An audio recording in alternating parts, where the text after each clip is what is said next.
Hi, this is Angela with Angela's Nurse Toolbox. Let's talk about the differences between acute renal failure and chronic renal failure. So with acute renal failure, or AKI, that stands for acute kidney injury, there's sudden renal damage, but it is reversible. Causes can be hypovolemia, maybe they've lost a lot of blood, super dehydrated. It could be rhabdomyolysis, which is a side effect of cholesterol medicine, the statin drugs, nephrotoxic drugs that we might be on, side effects, kidney stones, benign prostatic hypertrophy. So if you have guys that have prostate enlargement, that could cause it, or infections. Things we need to watch out for with this: it's elevated creatinine and their potassium, so they'll have hyperkalemia.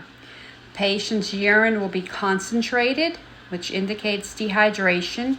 They're going to be super drained and tired. Things as the nurse that you need to watch for are your daily weights.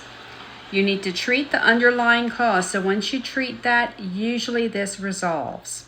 They need to monitor their fluid and electrolytes, especially that potassium, because that one can cause cardiac dysrhythmias. Monitor their I&Os.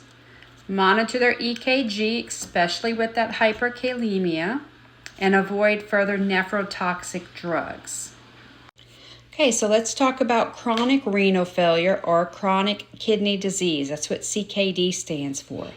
This is the end result of a gradual progressive loss of kidney function. So my elevated creatinine and BUN would be present with chronic kidney disease, and this is not reversible. The patients will be spilling protein in their urine because their kidneys aren't able to filter like they used to. They're going to be chronically anemic because normal kidneys can detect low red blood cells and they secrete erythropoietin to stimulate red blood cell production. But if my kidneys aren't working, they will never be able to respond to that low red blood cell. So a lot of our patients with chronic renal disease or kidney disease end up needing blood transfusions to help because they're so anemic. They also will have itchy skin or pruritus. This is due to the phosphates and other toxins that their body and their kidneys aren't excreting that can build up. They also will have hyperkalemia and low sodium, so hyponatremia. So we have to watch that with our patients. They tend to have elevated blood pressures because they're constantly in a state of fluid volume overload because they're not excreting any of that fluid that they're taking in. They can also go into metabolic acidosis because their kidneys are not filtering, okay?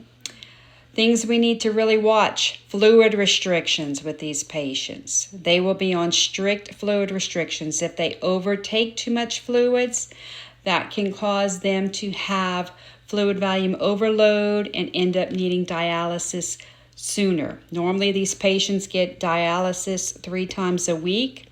Things we need to monitor are their fluid and electrolytes, their potassium, sodium, that phosphorus, and ammonia levels. I&Os, daily weights. We need to correct that metabolic acidosis if they do get into that.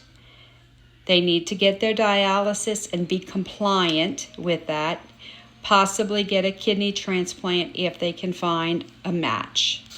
So that is the difference between acute renal failure and chronic renal failure. So if you like this, go ahead, hit like, save this, and subscribe to my channel. This is Angela's Nurse Toolbox.